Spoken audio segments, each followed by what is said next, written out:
friend, homie. I'm gonna let you, it would be kind of dope if you did you just said a bit of your introduction once again.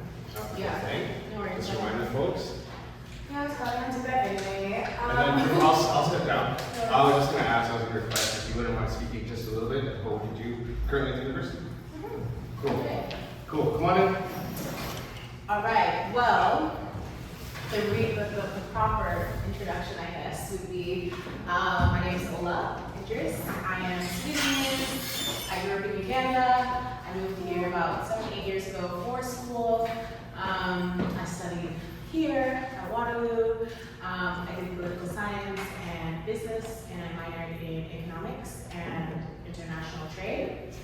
Graduated last year, and then I started working with the University of Waterloo's Equity, Diversity, and Inclusion Office as their community engagement manager, which just means I work on outreach with communities within Waterloo and then outside of the institution. And the aim would be to create better relationships between the institution and the communities it serves. So that's what I do now. However, I really hate introducing myself like that. Do you? Because I don't feel like it encapsulates kind of all of who I am. I'm also a writer. I love movies and TV and media. I'm a documentarian. I'm a Pan-Africanist. I love the concept of Afro-futurism. I love birds and trees, and will often just sit and watch them. And yeah. So I think while I appreciate all that Waterloo has given me to being able to introduce myself to you all in this way is definitely a small part of who I am.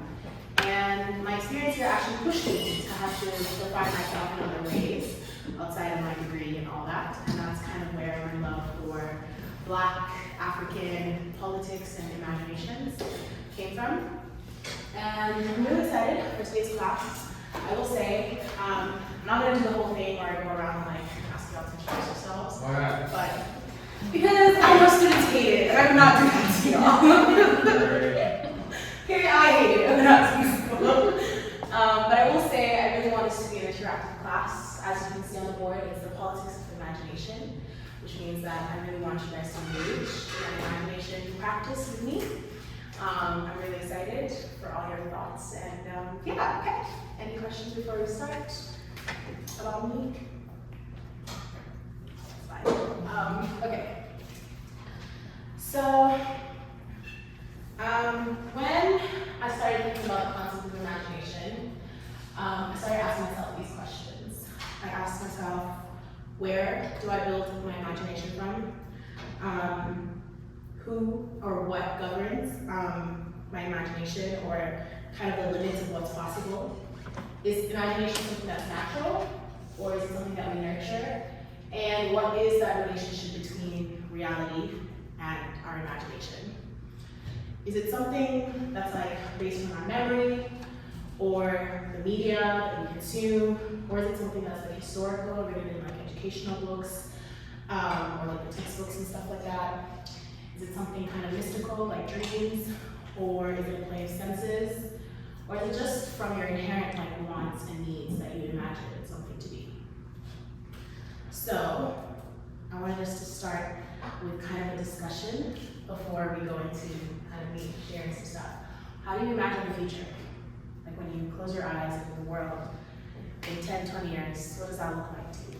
Please feel free to just jump in and I see like a lot more use of AI, and like especially a really huge increase in like biogenetics with the use of technology.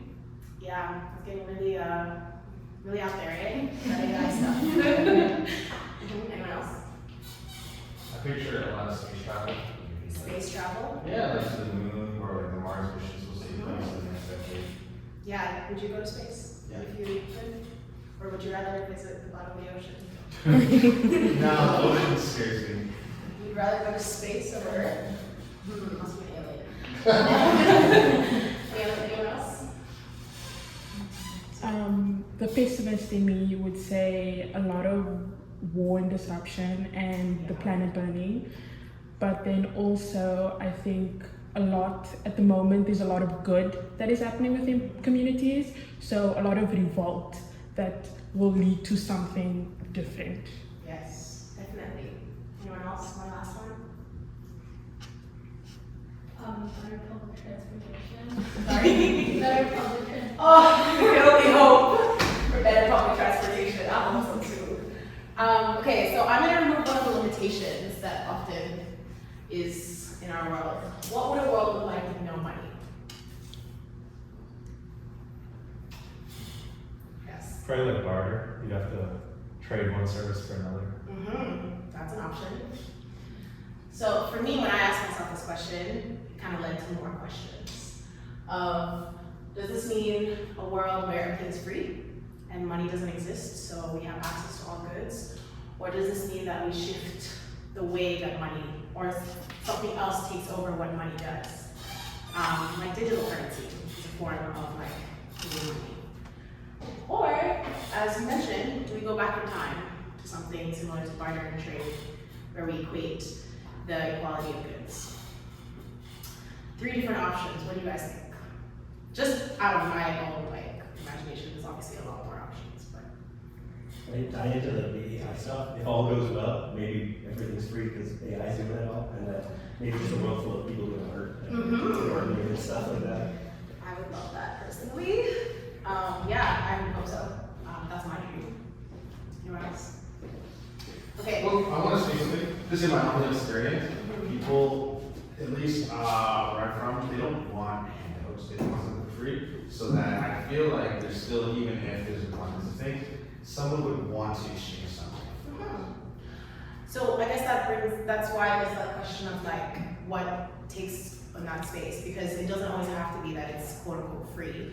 It could be that housing and education and health is free, but our food is bartered between farms that have different kinds of food products. So I think even that there's room for multiple forms to exist. So, I think it would just mean that, like Eden was saying, that we value something else, that we'd have to reevaluate our value system as a whole. yeah. I'm going to give us another limitation. So borders suddenly are not real. What happens then? How does this change our access to each other? Jobs? What does security become when there's no state to make it secure or to secure? How does that change education? So many of us here are international students sometimes. What if it was no longer required that we needed a visa to study? How does that impact laws? Immigration laws, travel laws, import, export, all that can change when we change one small aspect, yes. I think that would be an overwhelming freedom, so that could come a lot of chaos as well, because the control doesn't mean not there. So I want to push it further. What would that bring? What would chaos bring? What would not having control or order look like? That's a really good question, I'm not entirely sure. No, that's fine. That's the practice that we're doing. That's kind of why we create practices of imagination like that, because it shows us that things like borders, things like money are not what they are. They are understandings of structure. Money is a placement that holds the structure in place. Borders hold that structure in place as well. And questioning these things that we take as obvious, things that we're afraid to look at what could be the alternative, then makes us have a deeper political understanding of each other and of the world. And as you said, that can be a dangerous thing, and often has been. So we're gonna watch the video. It's about less than 10 minutes by a few, but I really love you guys just engaged with it, and we're gonna discuss it.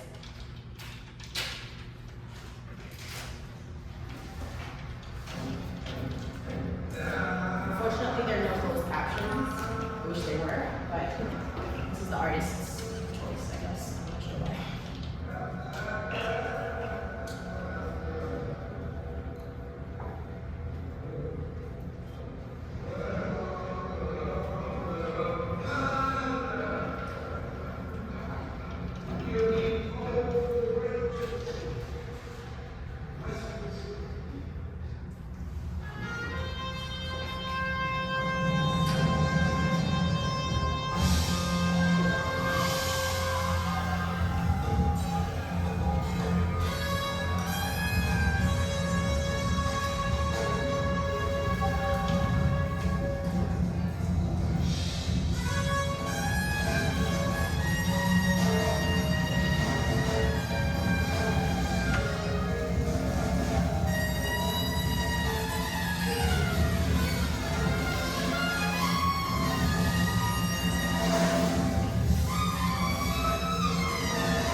know. Taxes the air we breathe. Privatizes the water. Profits off homelessness. Strangles the land, injects hormones in animals, rapes the people, and rewards the rich. Charges you for being safe. Sends a bill to your loved ones with interest when you die. Laughs at us coughing up our lungs, gulping water, lead dripping off our chins. Buys private ships to the moon. Dancing with your demons. The selfish, individualistic part of you, the one who'd rather not have a foot on your neck. Or who shows up to the rally after sipping sweet comfort at a corporate gig that pays you just enough to die and live more. Talent, community, fostering care, how being black, or woman, or queer, or trans, or other, or human, or inhumane, computer, or coded, body, 10 fingers, 10 toes, running or right or wrong. How none it matters. When the earth is a handwritten letter from the past, a ghost sculpted in blood, city sweating bitter memories flooded by crawling maggots and swollen hurt how the sewers singing of old sidewalks, and cool breezes are fairy tales we seem to beat our children in the heat. And we would never ourselves have we known who we are without greed, a world decorated by betrayal. If we had a sense of humor, we'd be more black, more vibrant and citizen. We breathe the air clean and ration our resources, gathering hugs and whole sets of bloom and petals of rain, deepening with riverbeds, rinsing in daylight, rigging pipelines and fossil fuels. We would melt all the guns. We would melt all the guns. The moist in the back of our knees, the lips between knuckles mocking evil, and all its ill-designed destruction we choose to scar with bulldoze the walls and plant windows where rivers meet. Beautiful green lakes hushed in our fragrant arms. We become the tiny road that kissing creeks. We are near a point of no return. A wounded woman scoring tender shot of 1,000 shards aimed in one direction. I am waiting for me. Me too, she whispers. Me too, the earth said.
Is in the heart. A campaign of soul, a candidate measured by their courage in the midst of the enduring strength of love, voting for the understanding. How to make a way through no way in a basement church or a high school auditorium or family living room. These days insanity is the same. Cycle, sobs, despair, distress, thrill, praise the people. Praise the people. Praise the people's power. The poet laureates of the portal, airborne anthem soaring from the keyholes of closed shut doors, the whistle of who and why, the architect of self-determination. If you gon' vote, vote with your spine. A head held high, vote with the way you love. A good city, soft city, sweet, dreaming of protest. The ballot is not a book, but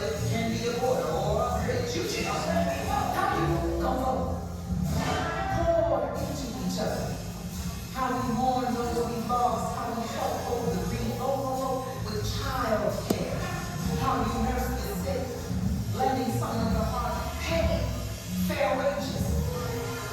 Pay fair wages. That's the least you can do is pay fair wages. Vote. Vote by listening. Resist the artificial division of our debts, held together by the common thread of concern, self-determined alliance. Respect the lives of all room of grief and despair. We, the light, we, the chosen, we, the free migrant rebel workers, we, the work workers, we, the shooters and standing tall, we, the houses and consequences, we, the teachers of students, we, the farmers, we, the shamans, we, heal. Revolution. Revolution is not a factory anymore. Silence is a noise too.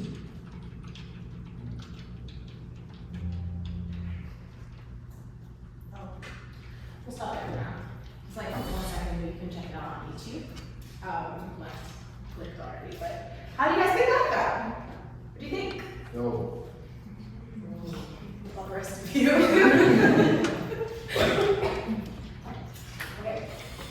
Questions on the board. What did you hear? What did you pick up? The ballot is not a vote but a border. But it can't be a border. Yeah. Anything else? Yeah. She set up the end silence as a noise too, so it's like neutrality. Yes, it is. Actually, I just remembered what she says after that. And I'm sorry, but I will take this back. We should finish that. Okay.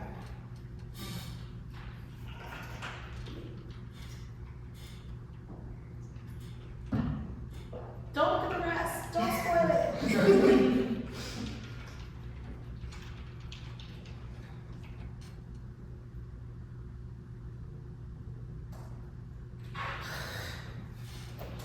Sorry, guys. Technical difficulties.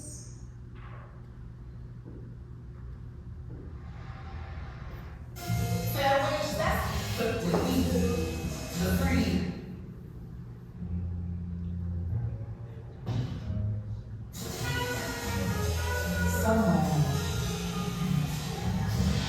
Somewhere there is an incorruptible spirit. Remembering a time when we rode with the thoughts in our mind. It begins with you, loving you enough to love me as I am you. We are the country's consciousness rising, and we are only as powerful as our hope being in the flesh. A voice bravely raising up, reverberating new visions.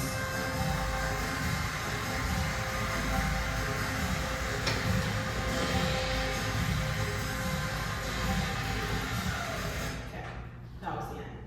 Sorry, I should not have brought you off with that. But yes, she does say that. Revolution is not a spectator sport. Silence is a noise too.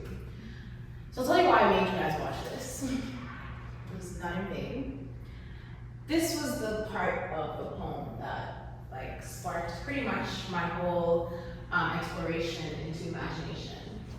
Because most of the things that she says here are things that I've either talked about, read about, spoken to somebody about, the idea of humor as being a radical power or tool, the idea of ridding pipelines and fossil fuels, but I had never come across the idea of melting all the guns.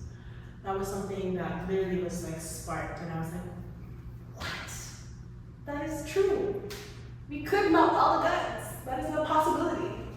And so I guess that's why I wanted to see what had jumped out to all of you as you were listening, because I think that's kind of the role of poetry. I know not a lot of people engage with it as an art form, but it's always a line or something that grabs your attention and holds it. And for me, that was that line. Because I kind of feel like it would be really cool if we did that. At least in the States, anyway. So some of the themes that we heard throughout it, capitalism, she starts by saying how the devil, taxes the air we breathe, profits off homelessness, strangles the land, rewards the rich. How cool and very direct. environmental collapse, gulping water, lead dropping off our chins, me too, she whispers, me too, the earth said. And hope and imagination, the idea of being an architect of the self-determination. The ballot is not a bullet, but can be a border or a bridge, so pour into each other. And the idea of like Ubuntu, which is an African concept of I am because we are. Am I correct in saying that? And so that concept that she said in a different way. So this artist is Aja Monet. She's a surrealist blues poet from LA, and this is off her new project, When the Poems Do What They Do. Highly recommend it. It's a very beautiful project together. But I wanted you to hear that because, like I said, it sparked off questioning how far we take our imagination when we think about world building.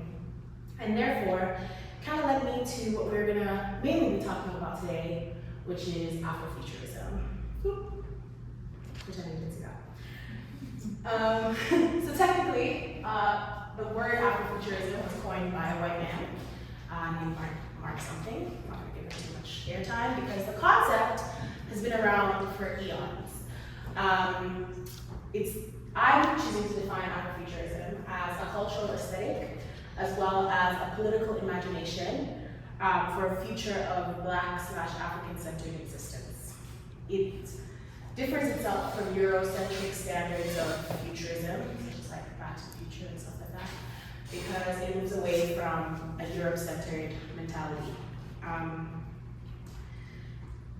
So Yatasha Womack, who we will talk a little bit about, and is often considered an expert on Afrofuturism, describes it as an intersection of imagination, technology, the future, and liberation. So it goes beyond a genre of media. It combines science fiction, fantasy, history, technology, and often explores themes of otherness, dystopia versus utopia, and what it means to reclaim Black cultures and futures. So, like I said on the screen, often it is thought of as simply a genre of media, but really I believe it to be a framework of a political framework because it rests on a very audacious assumption in the capitalist society we live in, the white supremacist capitalist society we live in, that Black people exist and flourish in the future, and that everything we're doing now is building for that. So like Pan-Africanism, which is what this class is about, it feeds the need that Black people have of connecting with each other, of returning home, of imagining a world and a future in which they are equal and they have access to security, to rights, to fun, to rest, to dignity. And while it allows us to reframe a lot of small-scale things like music and books, it also can be extrapolated to much larger aspects like religion, or time, or technology, and how those are used from an Afrofuturist perspective. For today's class, I will not be discussing one of the most famous Afrofuturist projects, Black Panther, because the Marvel Cinematic Universe conspires with the CIA and Homeland Security, so I don't think that is a fair representative of what I'm trying to say today. But I did share a video with all of you about the science fiction genre outside of Black Panther, and so I really hope that you get to watch that. Obviously, I mentioned really dope artists in that video, but for today, I kind of wanted to take us through some of the pioneers and like the cornerstones of the genre, and those that kind of have built it to be what it is. However, this is definitely not an exhaustive list, and as the video mentioned, one of like anyone can be considered Afrofuturistic. Harriet Tubman is considered to be Afrofuturistic because she dreamt of liberation and freedom for people before most other people, I guess, I want to say did. And so really how we determine who is an Afrofuturistic artist is based on our perception of their work and what they are trying to tell us. However, I honestly cannot talk about Afrofuturism without the grand Octavia Butler. Afro-American writer.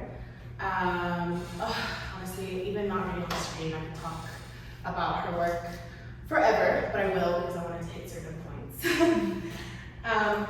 Several award-winning novels, leader of prose, amazing protagonists, social observations that were way ahead of her time, that range from stories in the very, very, very future and very, very, very, very past. And unfortunately, as most, I want to say, good artists, her work started to take off after her passing in 2006. And now is taught in hundreds of colleges around the world as a pinnacle of the Afro-futuristic genre. And just imagining Black people in the sci-fi space. I think her work is quite unique, and I wanted to take a moment to talk about some of her books and series.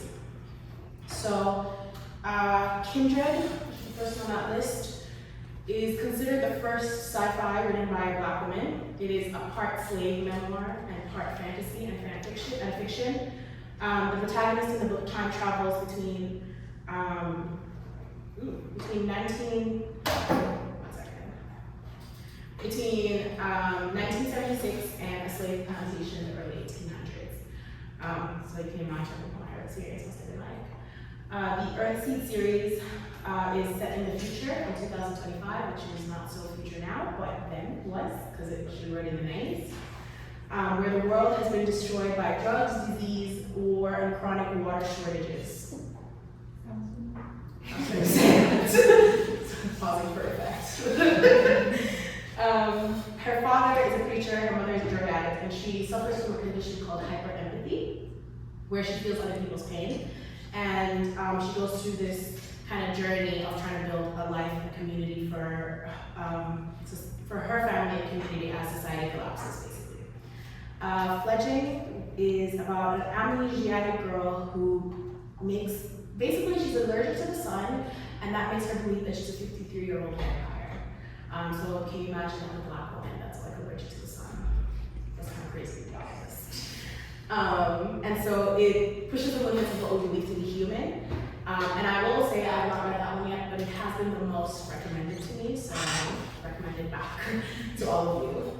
And then finally, the Pattern Master series is about like ancient Egyptian mythology, very widely loved. So if you like that kind of stuff, I think it would be really interesting. The quote, which is from the article I also shared about Octavia Butler's work, talks about how her rule of writing, the Earthseed series, was that she would not write about anything unless it was actually possible to be true. So if it couldn't happen, if it was like too impossible to happen, she actually wouldn't write it, which says a lot because it's like set in this like really dystopian world where they create a new religion and like they have to like escape, you know, the system and all of that. So to imagine that there's always an element of truth, even in our storytelling of science fiction, it kind of shows us that when we bend a little bit of reality, what we assume to be reality, we then can produce whole new realities, which is what she does in the book. Other writers that are important to know, in my opinion, N.K. Jemisin, science fiction, fantasy. She became the first author to win 3 Hugos in a row, which is like an award for novel writers.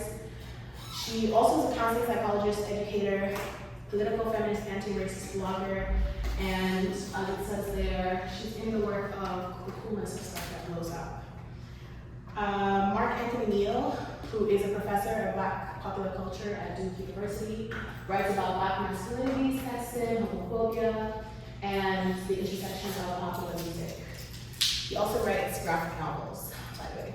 And then Natasha Womack, who I mentioned in the beginning when I was introducing Afro-futurism, is an author, filmmaker, independent scholar, dance therapist, and general expert on Afro-futurism.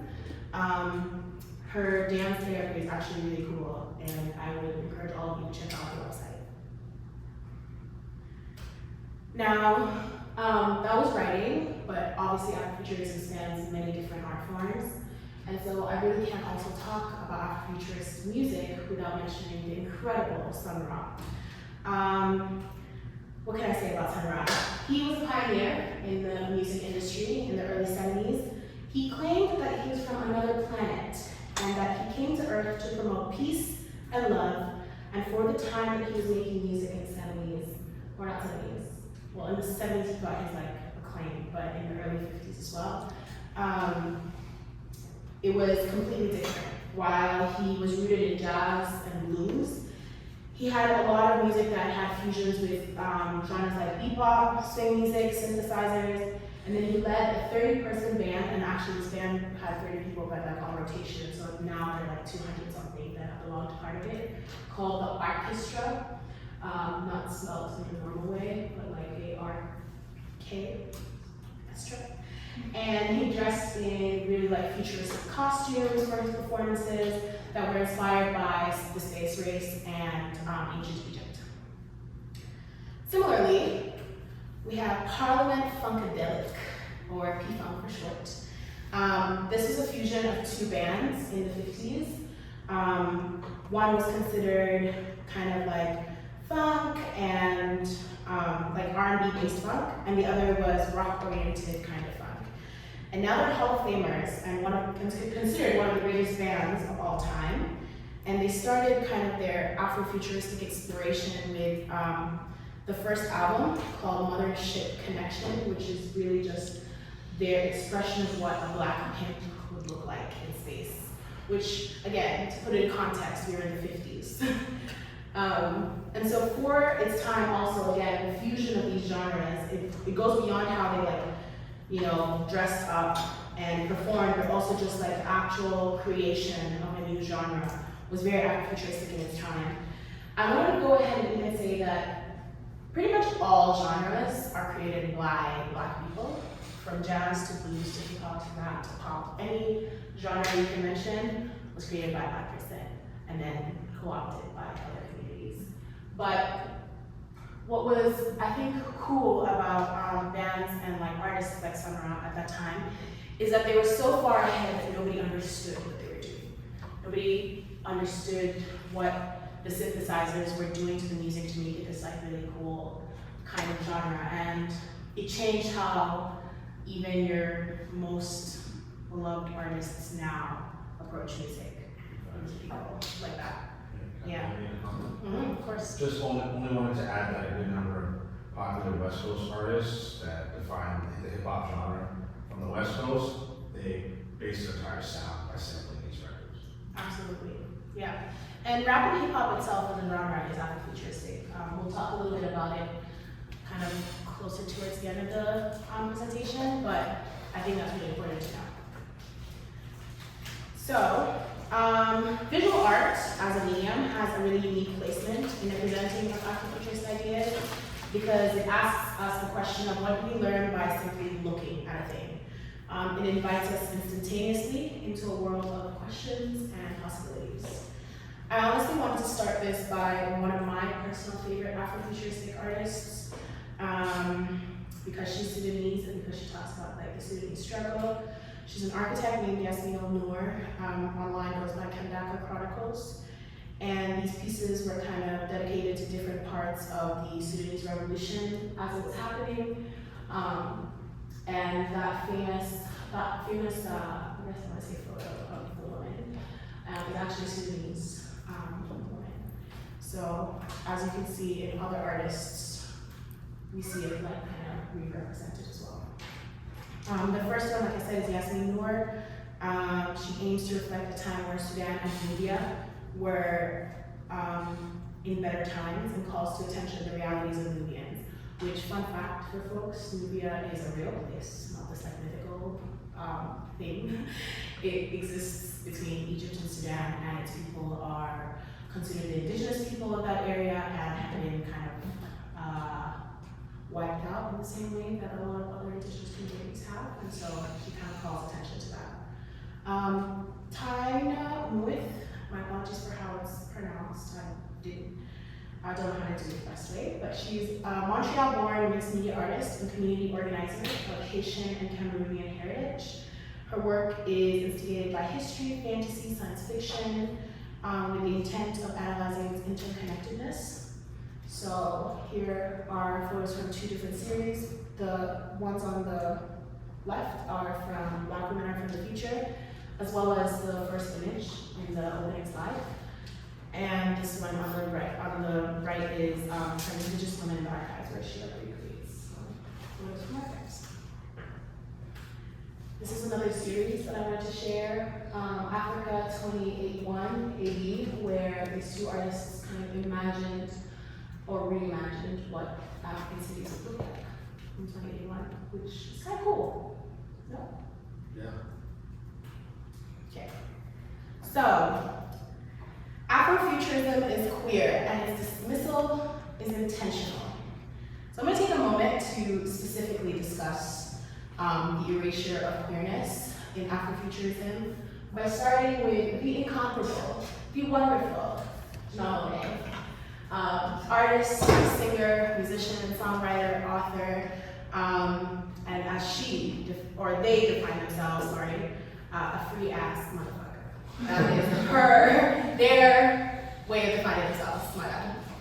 Okay, so Janelle Monáe wonderfully has created an entire musical universe that uses androids as an analogy for oppressed people. Here they explore themes of queer identity and erasure, Black liberation, AI, technology, and the history of exploited labor of Black people. In their first album, Metropolis, they create a character, Cindy Mayweather, who is the captain, and the songs that they sing are the ships that travel and carry freedom songs in and out of space. I just love that they say that. They use this character to reevaluate the past and to create new futures, which is actually true of Black people across time, using Negro spirituals in the field during the slave trade, or using songs as secret codes for escaping bondage during the Underground Railroad. So her practice of music comes from that tradition. In Dirty Computer, which is also on the further readings in the list, I highly recommend everybody to watch. Other than the fact that it's really cool, it's also just such a beautiful exploration of Black queer erasure. The character is going through their life and living this carefree, joyous life, and then she's captured by a high-tech surveillance state bent on erasing her memories and thus erasing her identity. Even her newest project now, which is not very obviously Afro-futuristic, it's called The Age of Pleasure, it still rests on a really radical tradition in Black spaces, which is that Black rest is resistance to a system that benefits off our exploitation of our labor. Janelle Monáe is not the only queer artist that is under Afro-futurism, starting with somebody that we already spoke about. Sun Ra was often considered the most celebrated asexual in history, and yet their queerness was intentionally erased in order to not allow Black people to move outside of the box in which they put them in of the time. His orchestra's performance of Queer Notions, which was a jazzy and transformative piece, could also be considered a drag performance, but was never titled in that way. And so Sun Ra knew that this kind of erasure was intentional, and that is why he would often perform in drag pieces to kind of fight against that. Octavia Butler, who we spoke about earlier, is also very much wrote queer characters and queer storylines. Even though I guess her own sexual identity was questioned quite a bit, I don't think that that's relevant to the fact that her creation of the genre was based on queer liberation and queer storylines.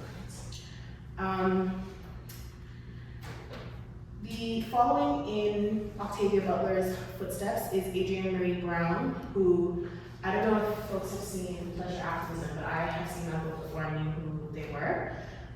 She's been doing social and environmental justice facilitation for 25 years plus, and is a writer. Notably to us today is Octavia's Brood, which is named after Octavia Butler, is a short story anthology, a speculative fiction where organizers and activists and incarcerated folks envision a world without prison, without war, without capitalism. It uses science fiction, magical realism, horror to inject imagination and innovation into our political practice. And basically the idea is that if we can't see the world that we're trying to build, how can we do that? And then lastly, honestly my favorite on the list, is Sylvester, who I don't know if any of you guys have heard that song, Do You Wanna Fly? No? I can't sing all of it. I'm not gonna embarrass myself like that. Or, you make me feel my, guys, classic disco song, come on. Anyway, disco icon of the 70s, famous for those two songs, lived at the intersection of Afro-futurism and Black queer politics of the 70s. Disco specifically was a very Afro-futuristic genre, but revolutionized by Black queer, Black and brown people, specifically poor Black and brown queer people in Harlem, in Chicago, and it acted as almost a disruption to capitalism because people would kind of go crazy and live in their full free selves, and that was a dangerous thing to the white liberals and right in the States at that time. And it also, they added to it, when they were killing off disco as a genre in the 70s, they also added it to the fact that they labeled AIDS as a gay disease, and together those kind of like diminished the genre but also marginalized the poor Black and brown queer folks to a very serious degree. Yeah. So it is imperative that when we talk about Afro-futurism, even though it was coined in the 90s, that we recognize the importance of queer liberation in talking about kind of the liberation space that Afro-futurism gives us. So I like this quote that I got from an article. It says, I look at being a black queer as Afro-futurism personified in the sense that it is in constant evolution. Queerness is a living, breathing, and developing of the soul's need to be authentic.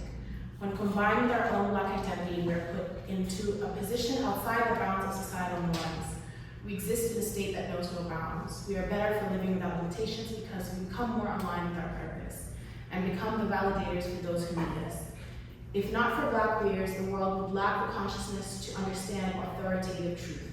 If not for Black queers, the beauty of the present future would escape us all. And I think that kind of encapsulates how I feel about the pinnacleness that queerness plays in Afro-futurism. So artists like Janelle Monáe specifically remind us that Black liberation, class liberation is pretty much impossible without queer liberation as well.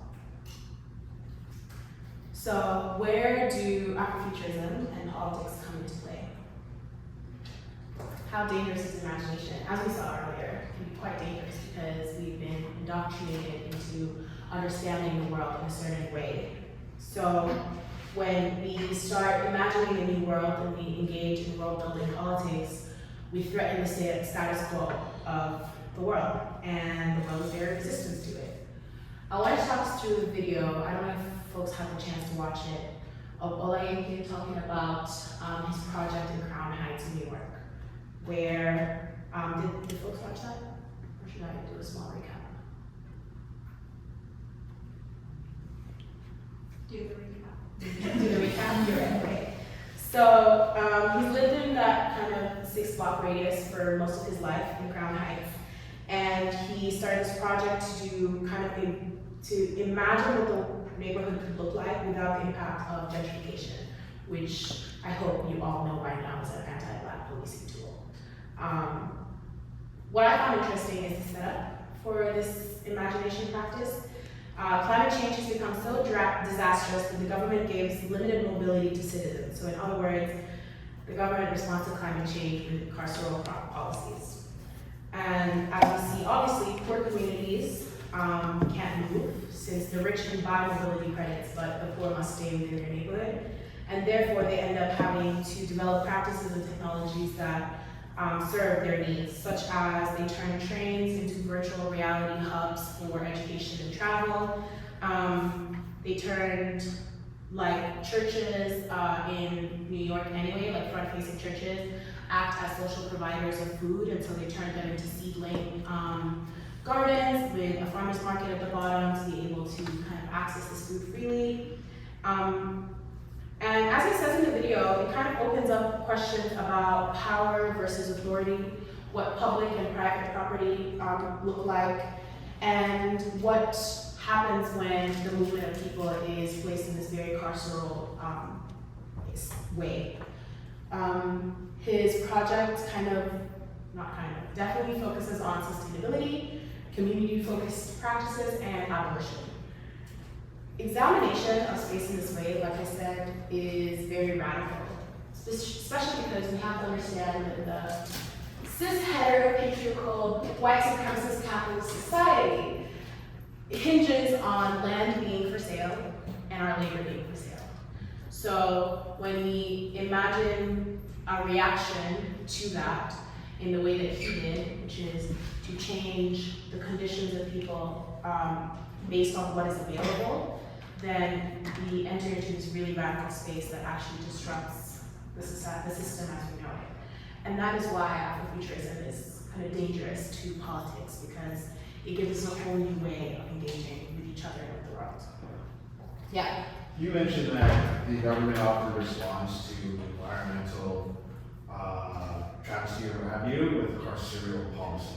Could you elaborate on that for those who might not know what that means? I actually want to give the floor to Selena if you. Oh, by all means. Would you be Yes, interested of course. in answering the question? What is the question?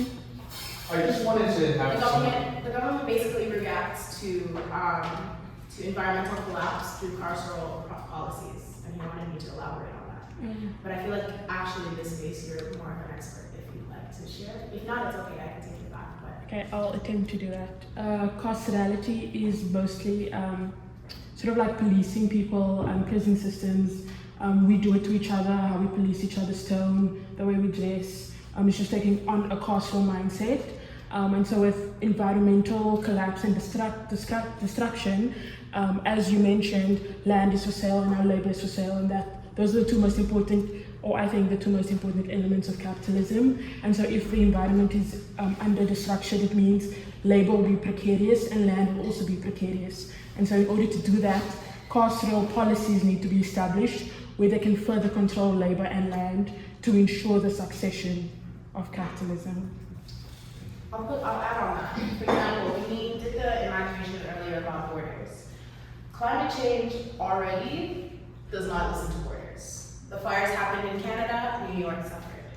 So the carcelity in that, imagination of New York, where now they can only move a certain radius, is the policing of their movement, is the policing of their access to resources, is policing them based on their money, because if they're rich, they actually don't experience that. They can buy mobility credits. So, as Celine said, when I said carcelality, it's just like how instead of working on restorative justice or things that may the technology that the rich would be using, if it was accessible to the poor, then it would be a lot more free. Another example would be borders. And so the current immigration, like climate refugees, is increasing. The number of refugees are increasing. So a lot of states like America during Trump and Britain at the moment, what they're doing is closing down borders, and that's a practice of carceral systems where instead you're trying to close things down and then further control people's movements. Yeah, but speaking of, artists who I guess push our bounds of how we see the world, we're gonna talk about now my favorite artist of all time, Boots Riley. How many of you have heard of Virgo? Yeah, it's on Prime, it's a new show. Of course you did, because I forced you to watch it.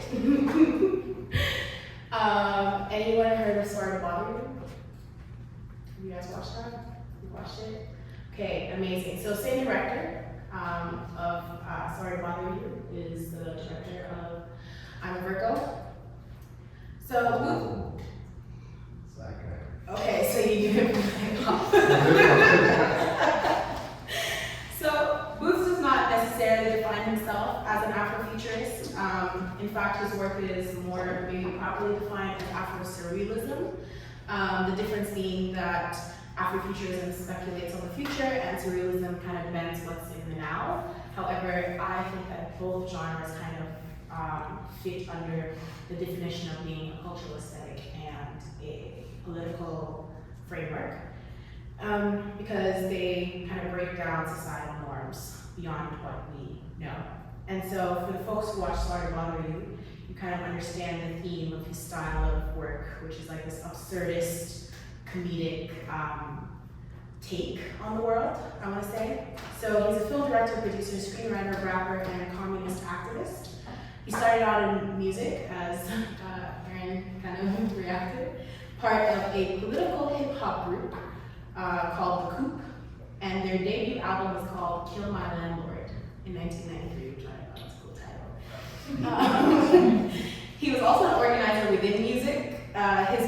His politics drives his art, so him and other hip-hop artists kind of came together and created something called the Mau Mau Rhythm Collective, which allied with community-based organizations in the Oakland, California area, like the Black Panther Alumni Association or the Women's Economic Agenda Project. So his history of rap and hip-hop is very, very important to even his work now in these films, because like I mentioned, these two genres themselves are Afro-futuristic and world-building. They were ways in which Black youth in marginalized spaces expressed their realities. And so as a genre, it was very rooted in their real realities, their reality of right now. However, they bended it with sound, with beats, with rhythm, with poetry to express a new reality, or to, I guess, express what they were going through, for lack of way to make it harder than it is. And I got that take, I would say it's not my take, I got it from a friend called Ryan, giving credit where credit is due. And his Magna Carta, which is the film Sorry to Bother You and I'm a Virgo, are, I will say, guys, if you don't watch or read or do any of the things that I put on that list, but you watch I'm a Virgo, I'll be alright. It's based on, it's also an absurd comedy. It's based on Cootie, who's a 13 feet tall, 19-year-old man. I love that people are starting to remember. Raised in Oakland, he's shielded from the outside world, and then he's discovered by teenage political activists. It was, I have to say, I literally changed this slideshow like a couple of days ago after I had done it because of this show. Like, it impacted how I saw art in a very real way. Part of it is that he talks about it in the show, not to ruin it, because I actually do really, really want you all to go and watch it. But he talks about how art is propaganda, and how these different intersecting identities interact with art and with capitalism. He also talks about how fighting back is possible, and there are some very clear messaging in propaganda, which is, he's not kind of shy about telling you where he stands. It sheds light on issues like police brutality, which, trigger warning, there are some really hard scenes to watch, but they're important scenes to watch. Healthcare disparities, unfair wages, and basically just like how capitalism operates. But I think what's incredible about I'm a Virgo specifically is it's in a very accessible way, it's in a very direct way, and I think that even for a lot of folks who feel disconnected from capitalism, think that, you know, that has nothing to do with me, it shows you that it has everything to do with you. And that's kind of what I also asked you all to watch the Bell Hooks video for. So, for those of you who don't know who Bell Hooks is, where have you been? So she's a renowned public, accessible academic, I want to say, and a cultural critic. And in the video, she talks about the importance of critiquing the media that we watch and pop culture. Like I mentioned, she said that learners don't often connect to the world of media. To the world societal issues until they kind of connect it to media or see themselves represented in that media. And so for her, when she would relate things to movies or pop culture, her students were able to kind of understand it better. And learning of the system is done anyway through media. We watch the news, we watch shows, we watch movies, we make assumptions about how the world is. I thought New York was the pinnacle of existence when I grew up in Uganda because that was all the movies told me. And so when we start critiquing our media and what representation is, basically moving beyond representation of people to representation of ideas, of new forms of thinking, there lies the real societal transformation. This quote she says, which is, "Media has been the primary pedagogical medium for the masses of people globally who want to understand the politics of difference." So many big words, but it kind of makes sense. In that, like, we have used media for our whole lives to understand about each other. I know about communities in Asia or the Middle East, not because I've been there, but because it's online, it's on YouTube, it's on, I don't know, 50 million other streaming sites. And Booth Riley himself also says that movies and pop culture don't only reflect the status quo, but they create it. They have an influence on what we normalize and accept. It's the idea, again, like I said, that art is propaganda. He's referring to the fact that we often think that the system is this automatic thing with no levers, and that the market will, follow into whatever capitalists say works. But what we don't come to understand is that there are folks that are part of that class that understand absolutely deeply what the media does, and in fact use it to keep us in some sort of placated state. And because they believe that they have more to say, because they have more money, therefore what they say should go, kind of. For example, like I mentioned a little earlier, there's a very, very strong connection between the CIA and the Pentagon and Hollywood. Hollywood as a tool is is America's greatest weapon in the imperialist war, because the battlefield is our minds and how we think and what we believe to be true and how we see the world. All right, so where do we go from here? Do you remember saying this? Did I say that? Yeah. Oh, this? Oh. Yeah, I do. How many of you read the chapter on allegiance to gratitude? What do you guys think? Any one of you that read it? I thought it was very profound because it just had to juxtapose the two ideas of having children pledging allegiance to the flag every day versus children pledging allegiance to their life and gratitude, which is something that was it made me want to read all of Reading Sweetgrass. I'm just been told to read it a lot, and I should. No, it's definitely a great book, and I think that's one of my favorite things about it is that it really does show it.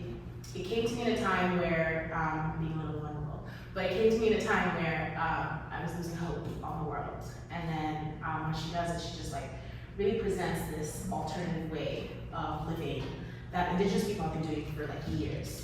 But when you come here as an immigrant, you don't really understand it, and you want to be a student, and you want to, succeed in all these things, and then you learn about the experiences of Black and indigenous people here. I think she really satisfies some part of my spirit and being oh, there are other ways of existing, Your hand is up, yeah. Oh yeah, I was gonna say, I found it very eye-opening because it makes you realize that some of the things you value, you ignore a lot of things. We prioritize money and land, owning housing, and what we can do in education, but just being able to breathe in the morning, being able to walk, being able to have grass around you. It makes you just look at what we prioritize and why we have grown up to think that these things are important rather than the others. Yes. And then you go into things like climate change and because how much we ignore that for our industry and building our economy rather than focusing on our planet that we need to exist in. Absolutely, and that's exactly what she aims to do with that chapter is to tell us what are we focusing on and how are we focusing on it. So the Thanksgiving address, I will do a small. Oh, sorry, please. My I bad. was just going to add, it also kind of spoke to a little bit of the idea of community, of kind of the border stuff we're talking about, where we all share responsibility for things like the environment, the water, the trees. Yeah, exactly. And that's what I was gonna say. You know, it's called the. For those who didn't read it, I'll just do a small brief, kind of like go overthrough. She speaks about how her daughter refuses to stand for the Pledge of Allegiance at school, which is a ritual in American schools where they like pledge their lives to the flag or something. And then Robin takes us through this like drastically different ritual held at the Onondaga Nation Reserve School called Thanksgiving Address, which in their language is the words that came before all else and is centered on gratitude. Each morning they come together and the class is responsible for the one.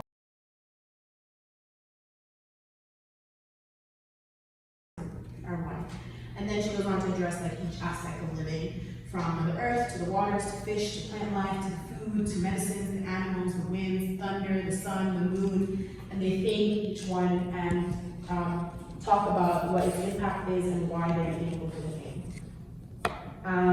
So it makes us take stock, as I said. It takes like almost like a roll call of where is the water now? Is it still doing what the water was meant to do when we came onto this earth? Are we still respecting the fish in the same way that we are meant to when we act from gratitude? And so this quote literally changed, I guess, also how I saw the way the world is structured. Because she said, the words are simple, but if they're joining, they become a statement of sovereignty, a political structure, a bill of responsibilities, an educational model, a family tree, a scientific inventory of ecosystem services. It is a powerful political document, a social construct, a way of being, all in one piece. But first and foremost, it's a credo for a culture of gratitude. And in the same way, I think Afro-futurism works, in that it maybe not entirely the same way, they kind of go into like some really important things with things you address, but it is a political structure that aligns with the idea that Black existence can be liberated in the future. That it is a liberatory practice of queerness, of Blackness, of imagination, and it's an educational model of decentering from European expressions of the future. So that kind of brings us to the main ending of this point, which is that how and the frameworks that we used to imagine are important. It is not important only to just cultivate a practice of imagination, but one that is rooted in transformation. This is why it's also incredibly important to combat the erasure of like queerness in Afro-futurism and being critical of the media we consume and how we consume it. Also keeping in mind things like tokenism and the, like fat sidekick character and like the one queer person that's always sad and things like that. Taking that into consideration is very important. Once they ask questions about everything and everyone and all that we are taught to be just what exists, because that's kind of how it starts, and then you can get to a point where we can think, how do we melt all the gods? These are kind of just like some ideas of how we move from different frameworks of scarcity to gratitude, or from individuality to community care, or from this idea of reform to abolition, and from a representation of people to a representation of ideas. That being said, come to the quote-unquote end of the presentation.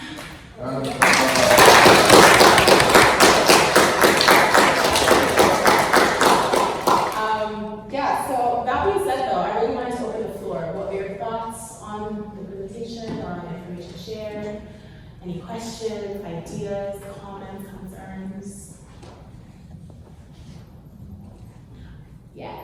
I really like the line that Asia Monet said in the video where she talked about there's that incorruptible spirit out there. And so I think after this presentation, it's like that could be alluding to Afro-futurism and how it's like always been liberating, like people of color. Yeah, it exists as an incorruptible spirit itself. It's really dope. Just really blown away by this presentation. Like, I have so many thoughts and words. I'm open for all of them. Really,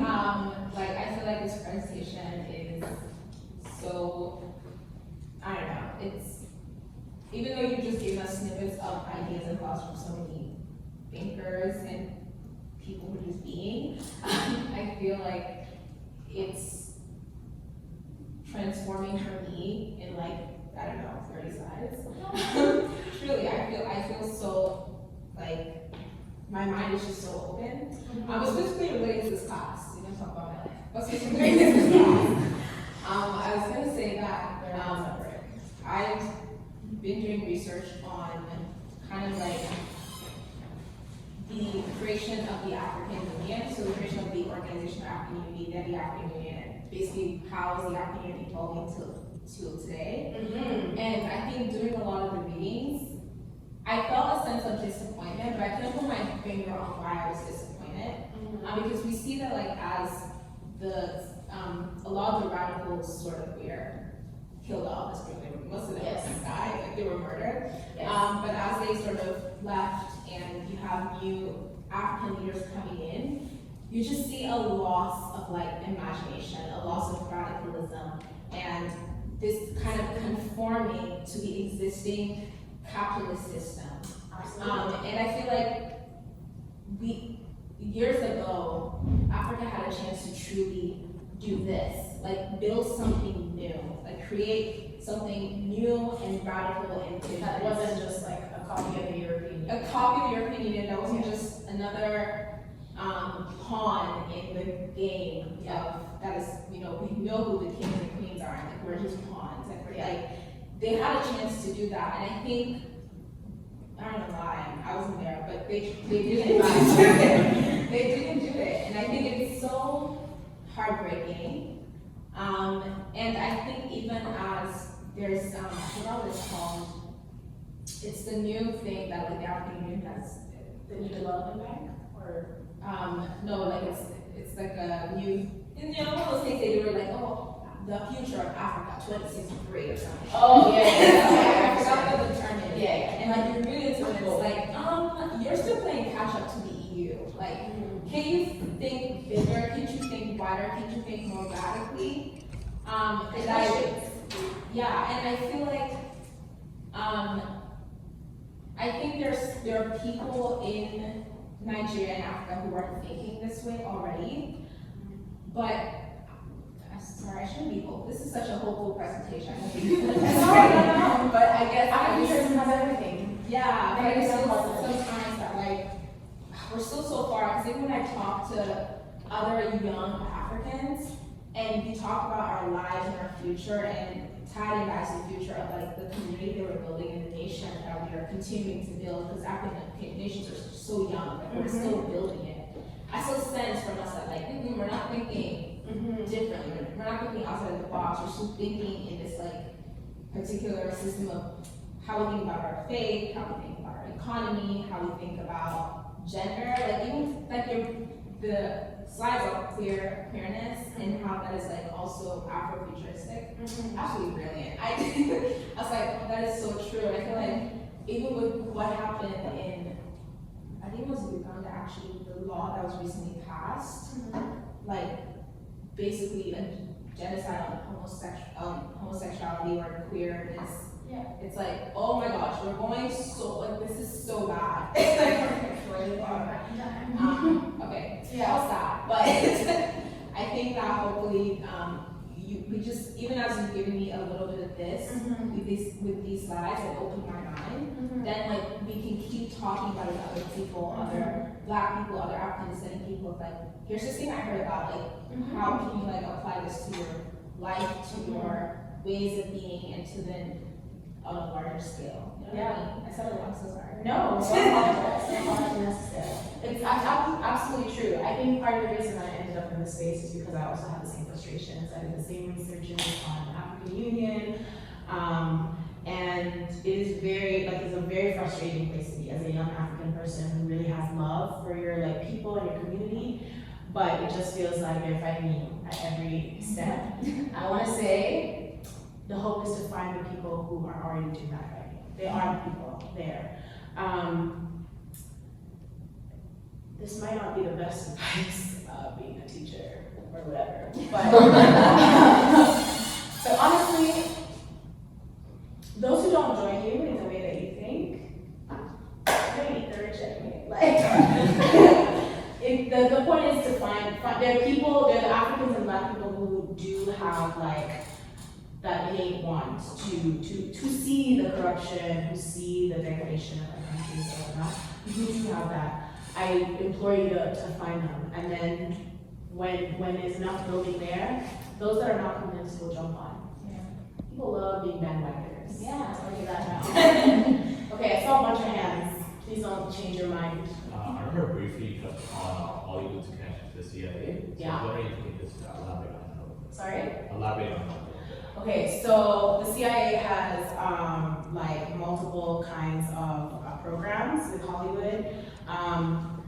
When 2001, 9/11 happened, they actually like launched like a proper program that basically was anti-Arab, anti-Islamic propaganda, where it's why you see like the broken Arabic in like representing the terrorist or the enemy. Specifically to Marvel, like they have, I think, I cannot tell you where the actual article is. I read this like a couple years ago, but there's a definite link between like the Pentagon and Iron Man and promoting like America's sale of weapons online or overboard. The idea that you know, like even like in America, what's that? When they fought Iron Man and Captain America, that one. Civil War, right? It was like that fight between the international community and like the other group or whatever. All those like fights are created to give us like that idea that the military or like the international organizations or whatever are here for our betterment, when we know and we critically think that they are. So yeah, I can find you the data sources and stuff, and I can add it to the list, the reading list. Yeah, just adding on to even like the comic book like swordsmanship like based in like Hollywood politics. So, you know, even if we have like movies and films that aren't directly like, funded by the CIA, those like ideas like carry over. Absolutely. Another thing, like what's his name? The enemy is always Russian. Always a Russian enemy, or an Arab enemy. And it should make us question, like, why are they trying so hard to make us hate the Russians and the like Arabs? Like, what are they bringing to the table that they're scared of us? There was other questions somewhere here. Yes. I just read the poem that really stood out to me was the Earth is a handwritten letter from the past. I think. I think that really like ties in so well to the imagination stuff. Just like Absolutely. how the world is in many ways has come from what people have imagined in the past. Like, And so we can- yeah, it absolutely is, and it's rooted in indigenous ways of knowing, where the 7 generations forward, 7 generations back, like, you have to think from, correct me, anybody who knows the theory better than me, but you think, you take knowledge from the 7 generations that come before you, and you must work to make sure that the earth is viable for the next 7 generations, and that kind of gets that line up there, yeah. So I think one of the cool parts about learning about Afro-futurism for me is that first the idea of taking control, how the narrative has always been told for you, but now it's your chance to tell the narrative from your own like voice. Which you can talk about, like, you know, especially when there's one of the videos that you shared where they talk about the current project that some of the artists have been doing, right? So like there was like a costume, like how like decentralized human bodies, but instead this like costume designer has taken on themselves to like tell their own narrative, how they want to be presented. Yeah. But even like in the one of the videos they showed, but I also watched earlier where they talk about voting, right? And like this element of being able to voice your own concern or like idea about like you choosing rather than you being told to choose. Yeah. I think that's really cool because it just tells you how for such a long time you've been pushed into slavery, you've been pushed by this neo-colonial liberal agenda, and now like there might be this chance for you to bring change or like kind of, I don't want to say go wild, but like kind of just use your own input in it and like present that idea. So that was really cool. Yeah, glad you enjoyed that. Yes. Absolutely amazing presentation. One thing that stood out to me and one thing that I like about or love about Afrofuturism is the statement Black people belong in the future, because that in itself is so powerful given the histories of Black people across the world and the systemic erasure of Black people, currently the prison industrial complex, immigration policies and all of that. And that statement alone, I think, should just be plastered everywhere, and it's sort of reasserting to Black people currently that you belong right here, past, present and future. And I think that's just very powerful. Yeah, it's really an audacious statement, you know, and like you think about the fact that, well, the world, but America specifically, is literally built on Black labor, and like they killed Black people for the creation of the state. And now we have people who are saying, no, we actually exist in the future, and in the future we're free. Like, that's kind of crazy. And audacious, like I said. Yeah. Something that I thought about while we were talking about Sylvester was also the emergence of like the queer ballroom scene in the early 70s, because that's imaginative, right? That's like, you know, white queer people segregating their spaces result in like this like cultural like renaissance of like non-white queer spaces based on like the premise of like imagination. Like in this space you can be anything. And that's just what I thought. Yeah, exactly. And you know, as Beyonce said in her concert this weekend, that those who control the media control the mind. And so, you know, like also just like the idea of imagination is such, it's liberation, it's freedom. It's like you're imagining a world that doesn't exist, but you feel inside. I did a couple of videos a little while ago, which is where the quote from Aaron came earlier on Blackness and freedom, and somebody said, for them it's really weird because they feel free inside. When they're around people, they're free. When they are in their mind, they're free, and then somebody else limits their freedom because of their race or their social background. And I think that that's kind of why Afrofuturism is so cool, because as artists or whatever, they push us to live in that space where we're free, and like urge us to move it from this like dimension that doesn't exist to reality. Like how does that reflect back in reality? Again, I highly recommend you watch I'm a Virgo. And if people are free, I will literally make you stay here for 3 hours to watch it. But yeah, any other questions? No? Oh, sorry, go. Just like on the topic of like queerness again, I think like in today's like capitalist society, like even like queerness is defined in like these very specific boxes, like headed through the heteronormative perspective. Like for instance, with a lot of queer relationships, the goal is like to have a like sort of heteronormative monogamous marriage sort of like.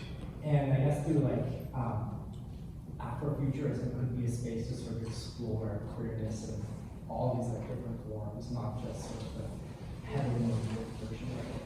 Yeah. I think that's why I use the term queerness and not like LGBTQ.